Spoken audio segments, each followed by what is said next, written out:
Welcome student, I am Parvez Ahmed, Assistant Professor, Department of Economics, HR College of North Saran. Today we are going to discuss topic from the paper Subsidiary Economics BA Part 2. Topic is planning by inducement. Planning by inducement means planning by motivating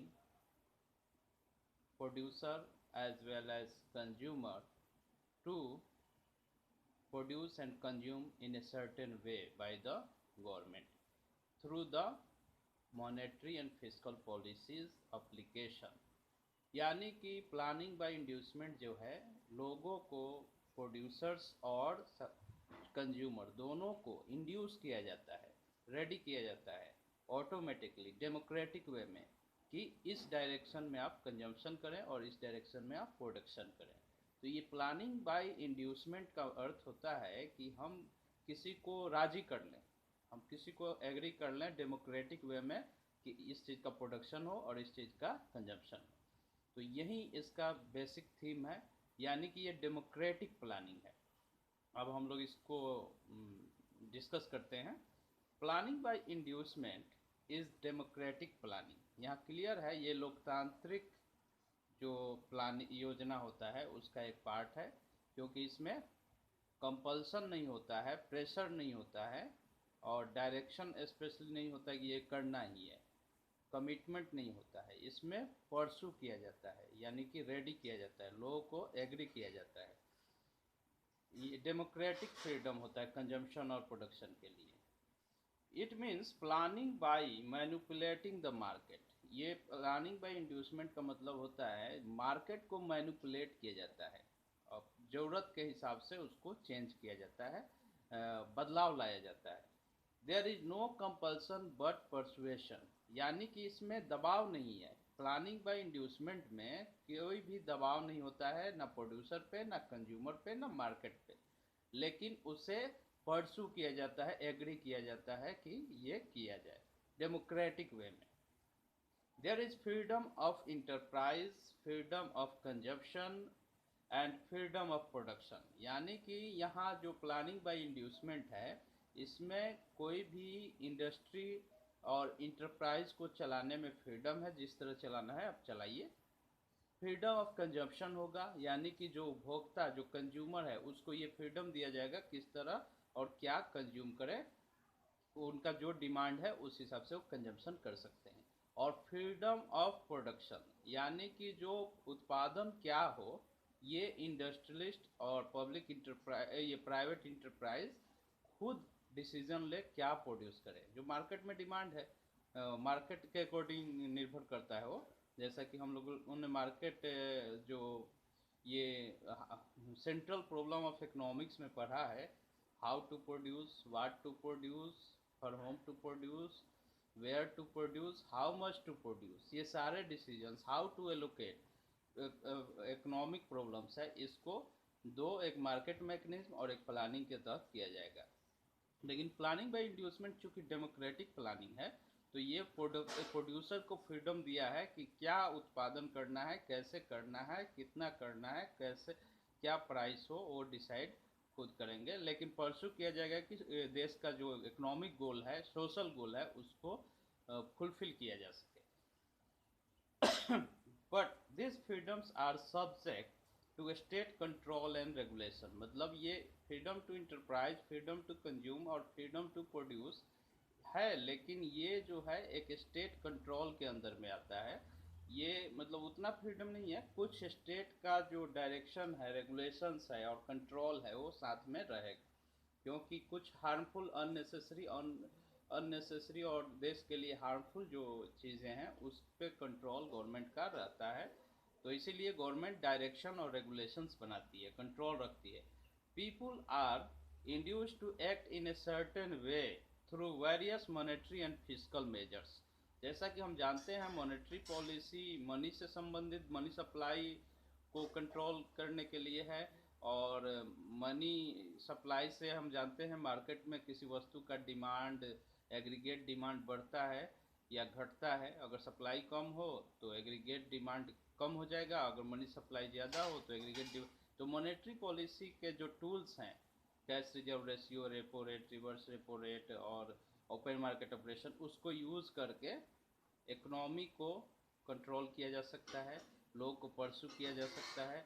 और fiscal policy जो government का एक tools है, aggregate demand, aggregate supply या economic growth को manage करने के लिए, मैनिपुलेट करने के लिए, ये दोनों जो टूल्स हैं, मॉनेटरी पॉलिसी और फिस्कल पॉलिसी, इसके तहत लोगों को क्या किया जाता है, एक तरह से कंट्रोल किया जाता है और लोगों को सर्टेन वे में एक्ट करने के लिए, बिहेव करने के लिए परसू किया जाता है मैनिपुलेशन के थ्रू। तो थ्रू द मॉनेटरी पॉलिसी और फिस्कल पॉलिसी गवर्नमेंट में मैनिपुलेट द मार्केट और persuade the people to behave in a certain way और कंज्यूम और प्रोड्यूस इन ए सर्टेन वे। यहाँ क्लियर हो गया। It can give subsidy to the firm, यानी कि जो गवर्नमेंट अगर चाहे तो सब्सिडी देकर किसी फर्म को सर्टेन प्रोडक्शंस को बढ़ावा दिया जा सकता है। If the planning authority wishes to encourage the production of a commodity, it can give subsidy to the firms, यानी किसी खास वस्तु का प्रोडक्शंस को इनकरेज करना है गवर्नमेंट को, तो उसको सब्सिडी या टैक्स हॉलीडेज देकर उसको परसू किया जा सकता है, मनाया जा सकता है कि ये इस तरह आप प्रोडक्शन कीजिए, इस वस्तु का प्रोडक्शन अधिक से अधिक कीजिए, क्योंकि ये इकोनॉमिक वेलफेयर और सोशल वेलफेयर को ध्यान में रखकर इस प्रोडक्ट का उत्पादन बहुत नेसेसरी है। जैसे एजुकेशन में गवर्नमेंट सब्सिडी देती है क्योंकि एजुकेशन को बढ़ावा देना है।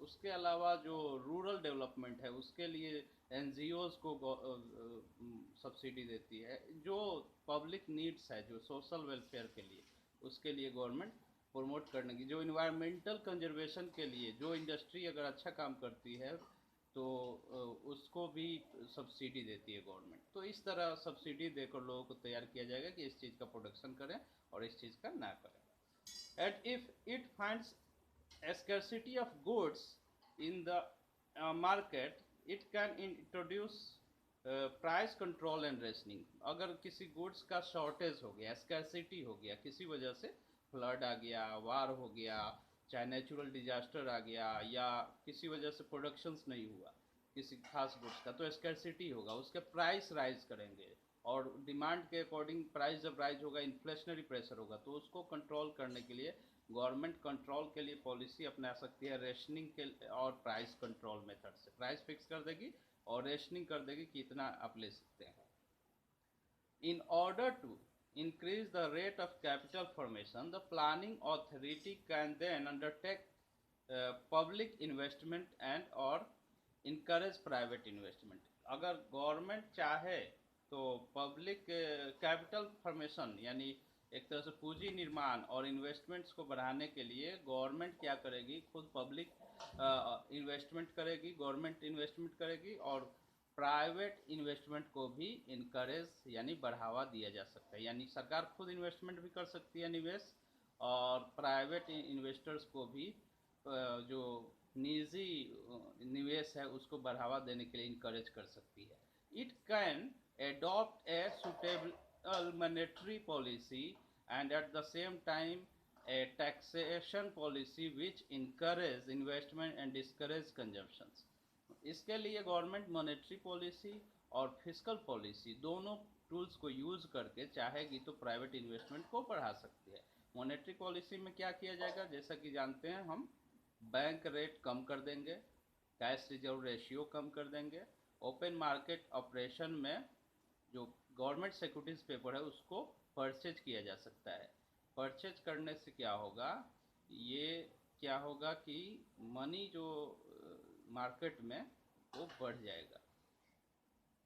तो अब बैंक रेट कम करने से भी रेट ऑफ इंटरेस्ट कम होगा तो इन्वेस्टमेंट अपने आप बढ़ेगा, मनी सप्लाई बढ़ जाएगा, जिससे एग्रीगेट डिमांड बढ़ सकता है, यानी प्राइवेट इन्वेस्टमेंट भी बढ़ेंगे और गवर्नमेंट इन्वेस्टमेंट बढ़ सकते हैं। और कंजम्पशन को डिस्करेज करने के लिए टैक्सेशन पॉलिसी भी गवर्नमेंट अपना सकती है।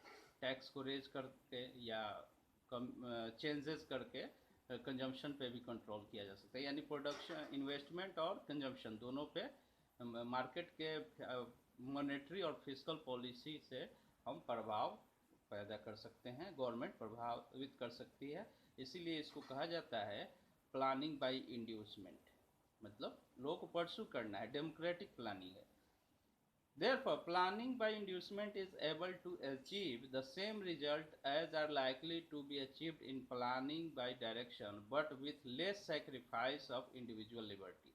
मतलब यहाँ पे कह सकते हैं कि प्लानिंग बाय इंड्यूसमेंट भी वो जो ऑब्जेक्टिव्स है वो अचीव कर लेगी जो प्लानिंग बाय डायरेक्शन में होता है, लेकिन इसमें लोगों का इंडिविजुअल जो आज़ादी है, व्यक्तिगत आज़ादी, उस पर कम से कम बलिदान है, सेक्रीफाइस है, लोगों को फ्रीडम भी होता है। तो इसमें ये गुण पाए जाते हैं। इट्स डिफ़िकल्टीज़, अब देखिए प्लानिंग बाय इंड्यूसमेंट के कुछ डिफ़िकल्टीज़ भी होते हैं, समस्या होती है, उसको भी हम लोग डिस्कस करते हैं। Planning bye inducement is beset with a number of difficulties which may make it less successful as compared to planning by direction. इसमें बहुत सारी समस्याएं हैं प्लानिंग बाय इंड्यूसमेंट में, जिसके वजह से प्लानिंग बाय डायरेक्शन से कम कामयाब और सफल होता है। पहला है, first one is it is maintained that the incentive offered may not be adequate for the producers and consumers to act the way the state desires them to behave. It may offset the government plan. मतलब यहाँ पे clear है कि ये जो planning bye inducement में जो government incentive offer करती है कि प्रोड्यूसर और कंज्यूमर इस तरह कंजम्पशन और प्रोडक्शन करें, मतलब कंजम्पशन और प्रोडक्शन को प्रभावित करने के लिए जो गवर्नमेंट इंसेंटिव देती है, हो सकता है ये प्रचुर मात्रा में ना हो और जितनी ज़रूरत है उतनी ना हो, जिससे क्या होगा, ये कंज्यूमर और प्रोड्यूसर को प्रभावित नहीं कर पाएगा, आज जिससे ये जो गवर्नमेंट का जो प्लान है उसको ऑफसेट, वो प्लान फेल हो जाएगा, सफल नहीं होगा। तो ये एडिक्वेट जो एडिक्वेसी होनी चाहिए, और एडिक्वेसी जरूरी नहीं है कि हो, तो इसीलिए प्लानिंग बाय इंड्यूसमेंट में ये फेल हो जाता है। गवर्नमेंट का प्लान जो इंसेंटिव होता है हो सकता है कम हो, क्योंकि बहुत सारी समस्याएं हैं, देश की जनसंख्या और डिमांड्स, उसके हिसाब से हो सकता है गवर्नमेंट का ये इंसेंटिव कम हो।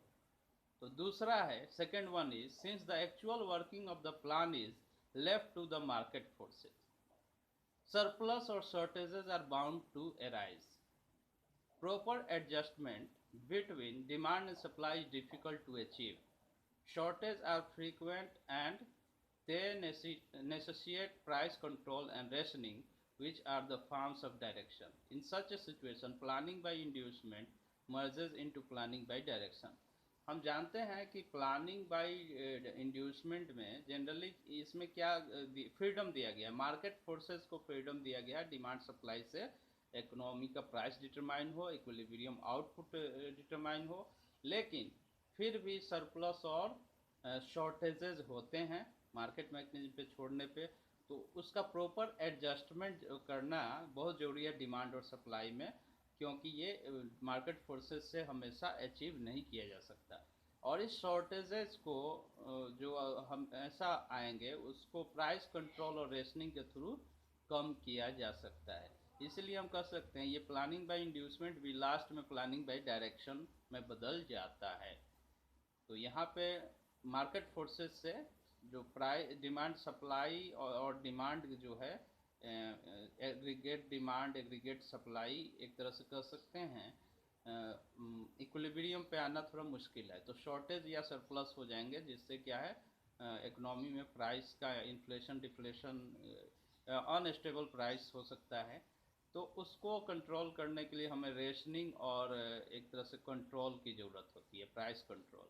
तो ये फिर प्लानिंग बाय इंड्यूसमेंट से बदल कर किस में चला जा रहा है, प्लानिंग बाय डायरेक्शन में। दूसरा पॉइंट हो गया डिफिकल्टीज। तीसरा है, third one, monetary and fiscal measures alone are inadequate to induce planned development of the economy by raising the rate of capital formation। यानी कि जो मॉनेटरी और फिस्कल पॉलिसी को ही हम लोग कहें कि ये एडिक्वेट है, ये जरूरी नहीं है। ये मॉनेटरी एंड फिस्कल पॉलिसी हमेशा जरूरी नहीं हो कि कामयाब ही हो। जो प्लान डेवलपमेंट है इकोनॉमिक का, वो इन्वेस्टमेंट बढ़ाकर किया जा सके, प्लान मॉनेटरी पॉलिसी और फिस्कल पॉलिसी। तो इसमें प्रॉब्लम ये आएगा तब उस स्थिति में जहाँ मॉनेटरी और फिस्कल पॉलिसी भी एडिक्वेट इन्वेस्टमेंट्स या कैपिटल फॉर्मेशन को बढ़ा नहीं पाएगा, तो वहाँ पे करना होगा, we have to seen above that it is very difficult to raise the rate of capital formation in an underdeveloped country because of the low level of income and saving।